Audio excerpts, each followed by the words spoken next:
Hello everyone, Nary here from Drakewing Gaming. Some of you know me on Twitter, The Gaming Dragon. Today I'm coming at you another Let's Play episode of Changeling Tale. So, I'm gonna go back to my original accent. I hammed up a little too much in the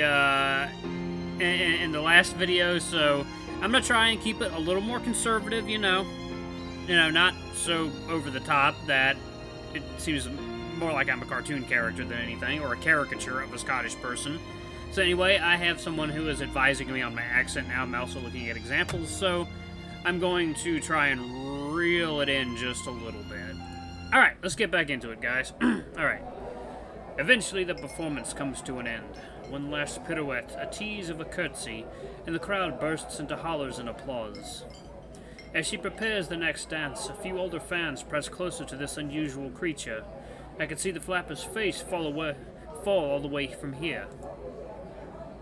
Fortunately, Bulgaire pushes his way through, handing off the cocktail and whispering into her ear.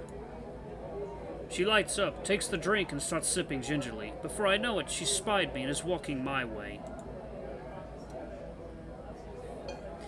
Do you like my hair, soldier? I just bobbed it. She touches the bottom of her short hairstyle. I don't know what or who a bob is, so I agree, since her hair looks lovely. I do. It's quite fetching. Fetching? You'll love, aren't you? Suppose so. Say. Hey. You first? Go ahead. Ladies first. Thanks for the drink. You're welcome. Care to join me? Zoop. Insert battery. I tap the seat next to mine. The flapper slides in next to me and downs the drink in 2 long, slow sips. She licks her lips. Thirsty, eh? You have time for another? Would love to, but old man Bulgaire doesn't give me much time for a break. She winks at the barkeep, who nods knowingly. I'm back on stage. The flapper bounces off to the floor as the Victrola starts up another tune. She sings, spins, and shimmies with the red bob bobbing. I finish up the second pint and decide against a third, as the memory of my promise to Hazel is already getting fuzzy. I work my way to the bar to settle my tab, but Bulgaire refuses payment. I earned it, he says. Giving him my heartfelt thanks, I head toward the door, turning to give the dancing girl one last smile and nod. She calls out to me over the music. Glad you're home, soldier. See you soon. Hope so. I wave goodbye, smitten with the old pub and its new inhabitants.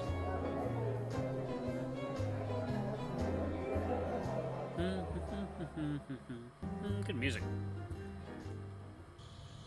Night has fallen as Hazel and I approach the old homestead. I feel a pinch of guilt at this late hours. I see a small silhouette framed against the open door. Gran is outside on the front steps, sweeping at almost nothing, yet dust still scatters about. She looks up at me and waves. I return the gesture, thankful my journey is over at long last. I'm sorry to have kept you waiting. Closer now. I can see she looks as tired as I feel, but there are tears of joy in her eyes. Don't be sorry, Malcolm. It's enough that you are here. I never knew if I would see you again. I dismount Hazel, who graciously allowed me to ride her back from town without bother. She nearly shakes free of my grasp. Gran helps rein in the mare and secure her to the house post. A feisty one, isn't she? Oh, dearie. Are these really all your things? She waves at the small rucksack that has been slung over Hazel's back. Aye. They patted me on the back and they sent me on my way without much more than the clothes on my back. But they're sharp clothes, are they not? I pat off the dust, straighten my collar, and strike a goofy salute. My grandmother laughs. How are you, Gran? Dear Agnes responds with a loving embrace, much stronger than I imagined she could muster. Her limbs are so frail, but all muscle and sinew. Her head barely reaches my chest. There is a little left here. To have you back is a miracle all itself. I stroke her head, her silken white hair, as she weeps softly. It's my pleasure. We hold each other for a little while longer, sharing in the profound feelings of relief and reunion. Then she ushers me inside. Come in before you catch a cold. My senses are overwhelmed by the sights, smells, and sounds of my childhood. A crackling fire, a bubbling pot of stew on the stove, the simple decor of country living. Sure, a few stones have come loose, the holes are forming between the rafters, so I can see my future plans already. But by and large, nothing's changed, except how empty the nest has become. Gran, I'm so sorry about Grandad. How have you been managing? She turns from the stove and waggles a ladle at me. We'll have none of that tonight, young man. A weary traveller should not dwell on what's behind us. Despite the nosh at the pub, I welcome the bowl of stew Gran places in front of me. It tastes even better than I remembered. She pours me the whiskey to down it all, and every part of me is warmed through. Tonight you will sleep well, in a warm bed, every night now, for as long as you want it. She laughs. Even if that be after I leave this earth. Gran! What a thing to say. Ah, but it's true thing. Something I realized after your mom and dad moved to the city and your grandfather passed. This life we have is finite. I cherish all of it now, as must you, as well. It's as if she has been feeling around for my soul and knew where to look for it. She hit the right spot on the first try. Yes, I knew all too well. I take her hand in mine, both of us tipsy from food, drink, and good company. Let's have this moment here. Grandmother pulls me close again and holds me the way Mom used to. I don't know if I could ever bear leaving this table. We laugh, we cry, we stay up late into the night.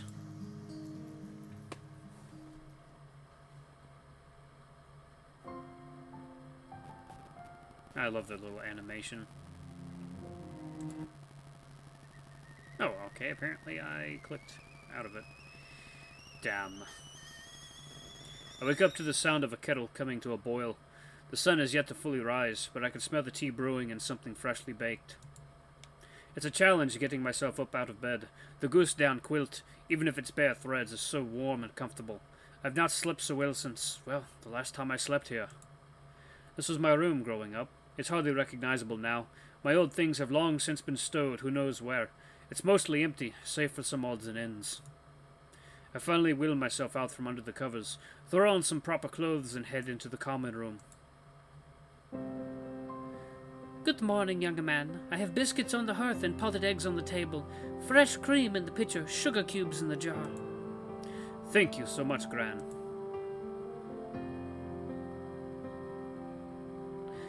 I give her a good morning embrace as she squeezes me tightly again, an impressive and gentle vice grip. When she steps back, she is suddenly all business. Now, I've already fed Hazel for breakfast. Once the dishes are done, I'll go tend to the herd and clean the table. Gran, why don't you let me take care of all that? You don't need to run the farm all by yourself anymore. She sighs and shows her stubborn streak. It's nothing to me to ask for help. Times are hard and everyone has enough to worry about already. I don't want to burden anyone. Not even you. If this farm becomes too much for us to handle, it's always an option to give it up.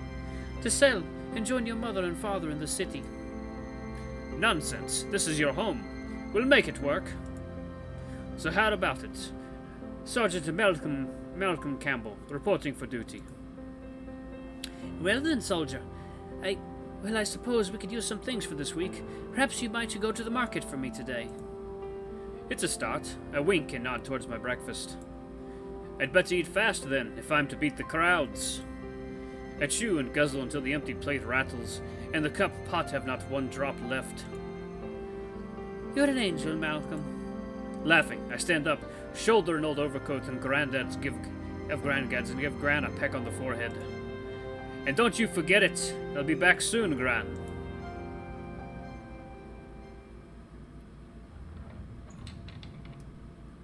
I set off across the meadow to the stable. My boots lose their footing a few times in the wet mud, the mist still settling in the air. Outside, the sun is cresting the hills across the loch. It is edged with pink, and I find myself muttering the ancient rhyme. Red sky at night, shepherd's delight. Red sky in the morning, shepherd's warning. Passing the herd, I hear the cuds chomping, and droopy lips braying. Gran told me we hold 36 head of cattle, but from here I can only count 20 or so. Is her count off, or was it just a wee bit of reassurance through exaggeration? Opening the stable door is harder than I remember. I steel myself and try to get a grip on the damp wood. Pretty mare. As the door slides open, I see Hazel standing impatiently in her stall.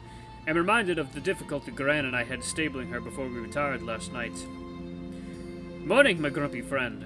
How was your first night's stay at the Chateau de Campbell? She snorts. Poor Hazel. Now in the light, I can see the drafty old stable is in much worse shape than the homestead. Sunlight beams through the countless holes in the rafters, patching the barn's roof. It's another chore to prioritize. No finer accommodations for miles. Ha ha! Don't you worry, we'll take care of this place together. It'll be shipshape soon enough.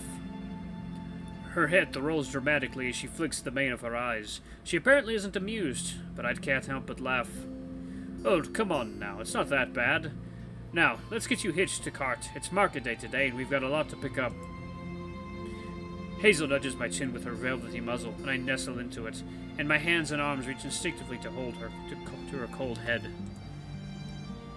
I hold my creature, listen to her nicker onto my chest, watch billows of her breath float in the frigid air, and smell the damp hay in the stable.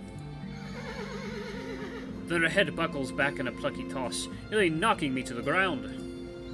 So that's how it's going to be, eh, Miss Hazel? So be it. A strong woman has never bothered me.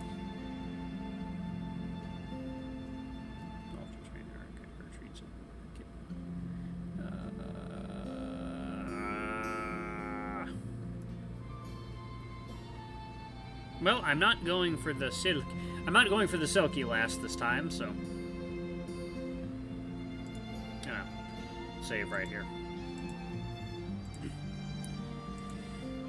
The zesty line and sombrero are on the wall right where Granddad left them years ago. A little obedience training later couldn't hurt. I remember the drill manual I was issued in its section on horse discipline. It worked well enough for all the good it did us once we were dismounted and dug in. When Lion read, "There is naturally no ill-tempered or vicious horse. The vices of horses are to be attributed wholly to the cruelty with which they are treated." Who was your owner before me, anyway? He must have been a right meanie. Well, fret not, Miss Hazel. Those days are behind you. We'll get you trained properly in no time.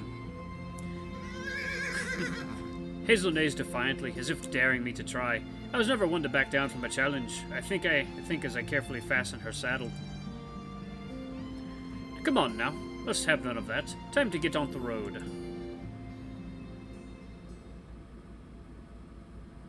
Ooh, pretty. Clouds above. Hazel is none too thrilled about towing the small cart, but she only bucks a few times on the ride into town, so I consider it a success.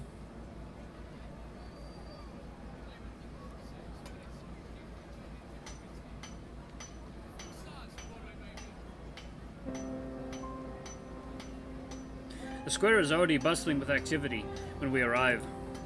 It's the early market this side of the loch. People have flocked from all corners of the vale to stock up on supplies. The morning air is full of sounds of animal carts, women quibbling over prices, children fighting or screaming with delight, and old men drunk on early beers and life. I tie my mare to a post and dive into the fray. My first stop is the millinery booth, since I realize I don't have a proper hat to wear out in public or in the fields. Glancing down at the milliner's wares, it suddenly dawns on me who is standing behind the cart. Oh, hello again. Hi there. What a pleasant surprise to see you again. She fidgets with the hat a bit, burrows her hands into her coat pockets and blushes. You as well? Are you looking to buy a hat? Yes, I was looking to get something sharp. Do you have any recommendations? Well, the flat caps seem to be popular. Comfortable? I would say so. But what about the one you've got? Oh, this was custom made. It does fit you quite well. Her blush deepens even further. Thanks. You know, you'd look good in the green one, I think. It matches your eyes. Then, that is the one for me. I try on the green wool cap, placing it right atop my head. It's a wonderful fit. I have to agree. It's very comfortable. I hope it looks as good as it feels. That it does. I start fumbling around for some pocket change and a few coins spilled loose on the ground. It takes an effort to bend down and scoop them up. My back protests from yesterday's long ride. You know, I don't think I've had a chance to properly introduce myself. My name's Malcolm. Hey, my name's Murdoch. That's a right fine cap you picked out there. Yours for just 5 shillings. The gruff voice. Oh, never mind. That's a gruff voice. Let me redo that. Hey, my name's Murdoch. That's a right fine cap you picked out there. Yours for just 5 shillings. The gruff voice makes me jump. Standing and turning back to the stall, I see the girl is gone. In her place is an older gentleman. Hello, yes, this'll be the one, please. I'd like to thank the girl who works here for her suggestion. As he pockets my coins, he scrunches his bearded face into a puzzled expression. Be begging your pardon, lad. What girl? And I'm gonna pause it there. Yes, it's nice. Thank you guys so much for watching. This has been another episode of Changeling Tale. This is going to be Jessie's path. She, I believe, is the Wulver, the wolf girl.